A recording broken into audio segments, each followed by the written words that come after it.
So hi everyone, welcome back to our SPSS tutorial series. In today's video, we are going to learn how to identify unusual case. So we are actually still on the trend on how to manage data.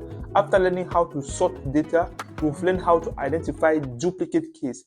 And in this session, we are going to learn another essential tool, which is how to identify unusual case. Just as the word says, unusual case, that is case that actually seems doubtable.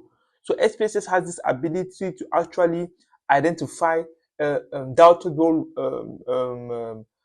cases or entries. So don't ask me how it does it. It uses its algorithm to actually identify these particular doubtable entries.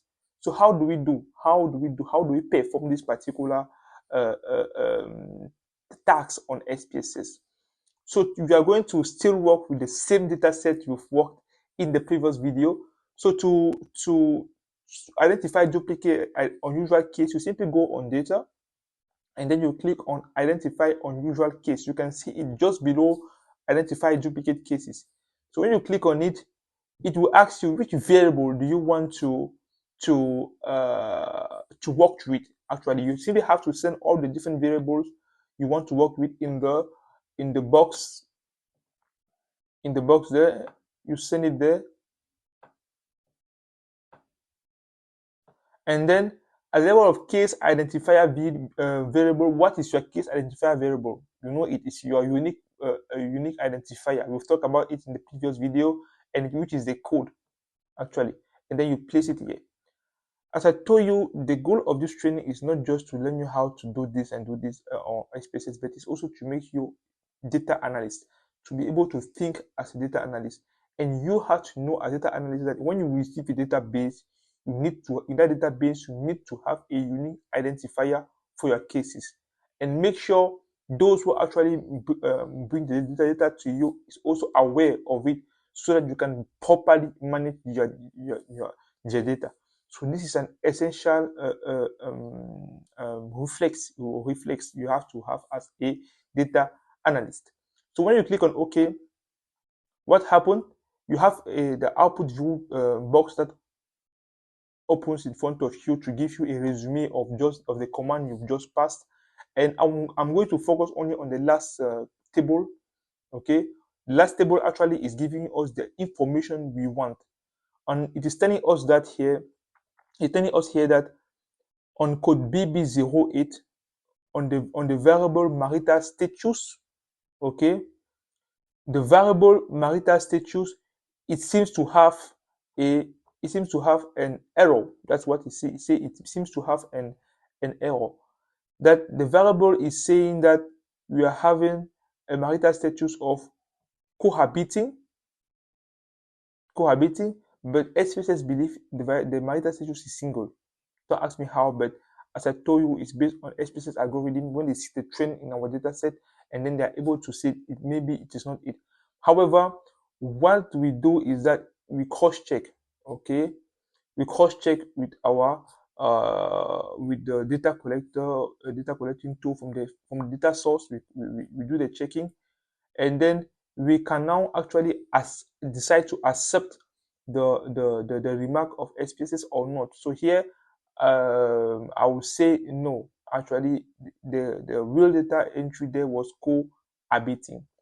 On case 47, it is identifying a missing variable at level of space 47, and it's telling us that maybe this empty space is for a variable female. Okay, I do the cross check as well, and then I can actually say for sure that it's actually a female data that we have at this particular position. So, and then I'll come here and put female. I hope you're actually getting it.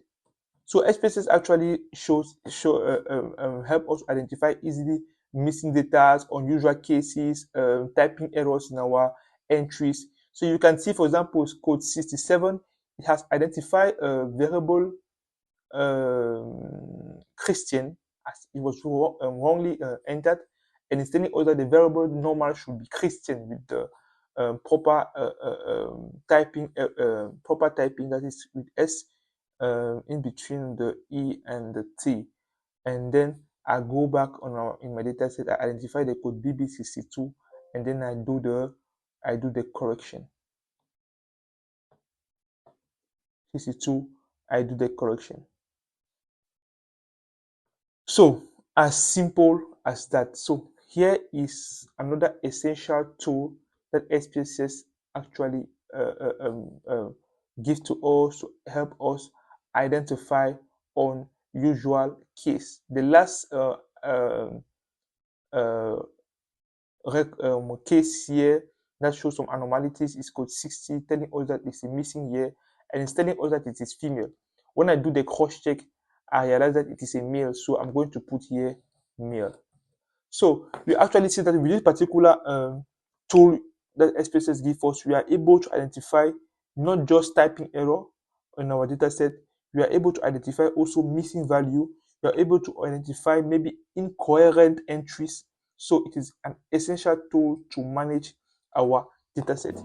So after this tool, we are going to learn in the next video how to filter data and actually work with a particular data set in our database. So see you in the next video to learn this particular skill. Bye.